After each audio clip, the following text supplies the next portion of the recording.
So, using classical pivot lines, we're able to see that from yesterday, this line had been in contact with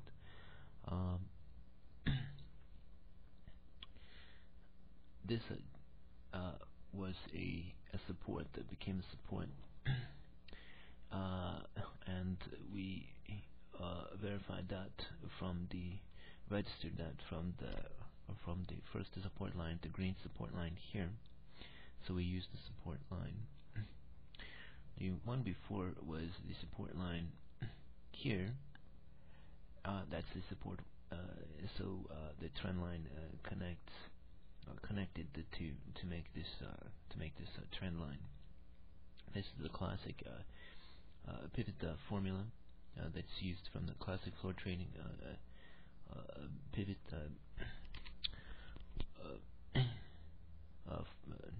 equation. And before that, actually, this trend line originally comes from a connection with this time, which you see there is no use of the support line at these days, so we did not use we did not connect a trend line, but there was a connection here at this time, and that was the support line in this point, this low. So at this time we had this trend line, and that was what was using that. As you see, there was no rate activity around at this line. That's because it was trying to break lines on the other side, on the euro side. So there are many resistance lines here that you could connect, and it was breaking them, attempting to break them, rubbing on them. So here it stopped rubbing on them, and then it returned to the support line. As you see here, the classic pivot traders formula for the S1, S2 support and lines, resistance lines, and it came to it and it rested on it and it used it as support. So it did not break the trend line, and this was from, as we said a week ago, from the support lines a week ago. So you see that these pivot lines, these classic floor trader pivots, for the support 1s and 2 and so on, are actually for the 24 hours, but they are to create the trends that are outside of 24 hours, the diagonal trend lines that are outside of the 24 hours. So so that's what you're seeing here, is the connection of those points, the 24-hour points, to create a diagonal trend line that is structure is longer than 24 hours outside the 24-hour area. So the trend line is longer than 24 hours, more than 24 hours, and the support lines that connect two or more that connect are 24 hours each. Okay, so we're still in an uptrend, basically, because what it's saying is that it never touches this line, touches the support line, and if it does, it's only to counter off of it, to use it as a support, okay, as a resting point, and then a support. So that's what happened here. And how do we know? Because that's the support line, and there was no resistance lines used here, so we have nothing new to connect here. This was the last resistance line used. So you can consider this sort of channel, and what is anticipated is if this is not touched much, okay, if it has no interest in this line, then it will have interest in this line, and it will have interest in the resistance lines, and so interest in this line. If a new resistance line is used, we will change. We will connect that line to this, to the last resistance line, to the new one, and that will be the resistance trend. So what you're looking for is a respect of the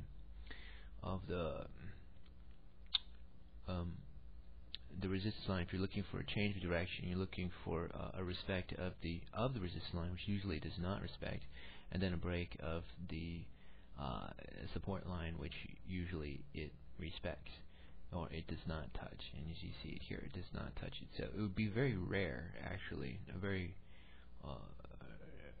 rare view to see a break of this line in the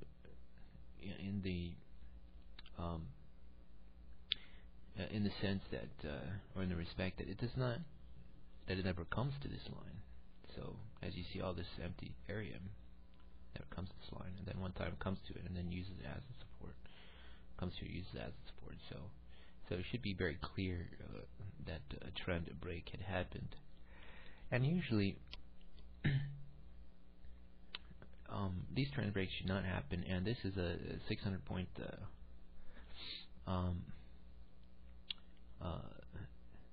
a profit now for this trend. So I think they should be profitable. And of course, this trend, we knew this trend break had happened from May 23, and we have a resistance line here. We have a resistance line that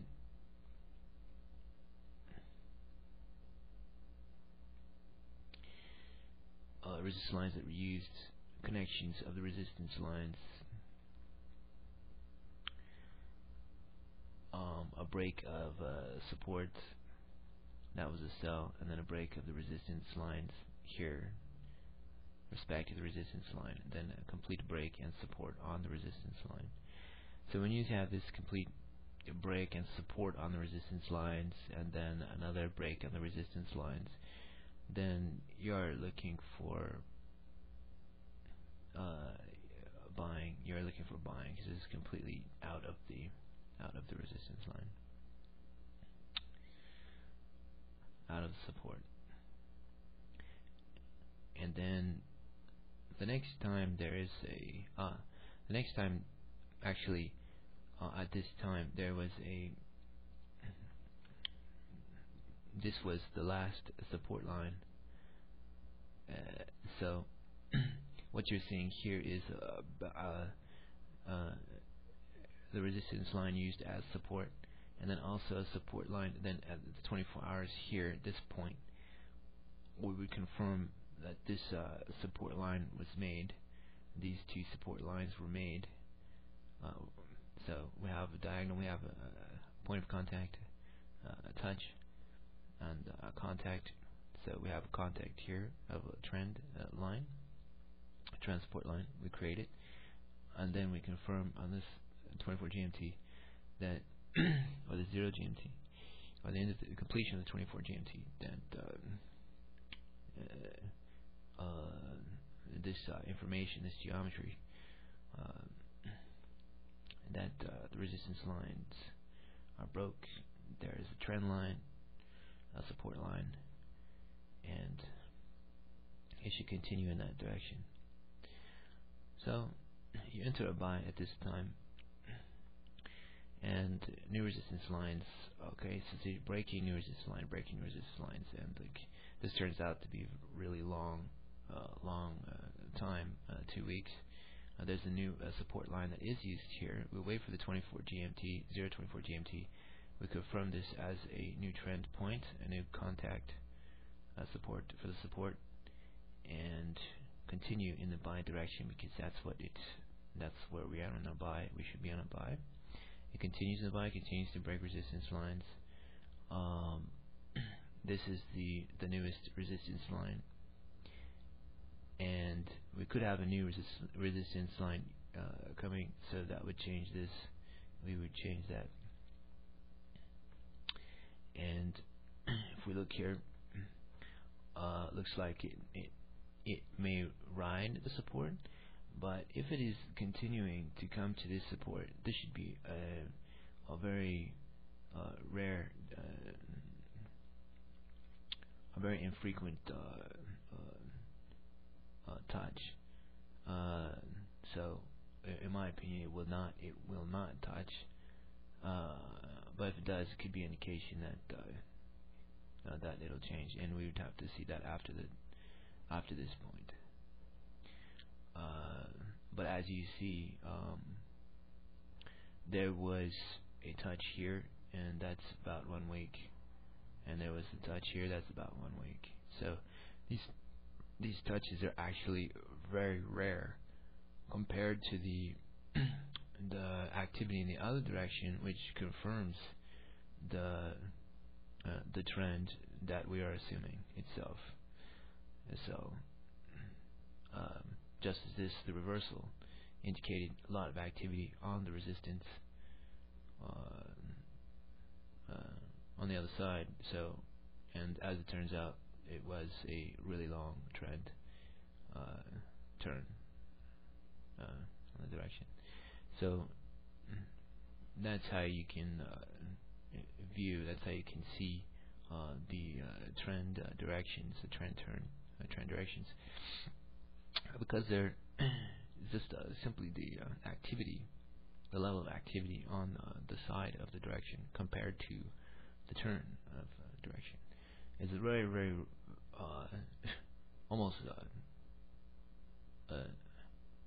no contact. It's like 0.1% contact you see here for the actual turn of the sign, and then 99% contact, and attempting to break the resistance lines on the other side, the actual direction of the trend.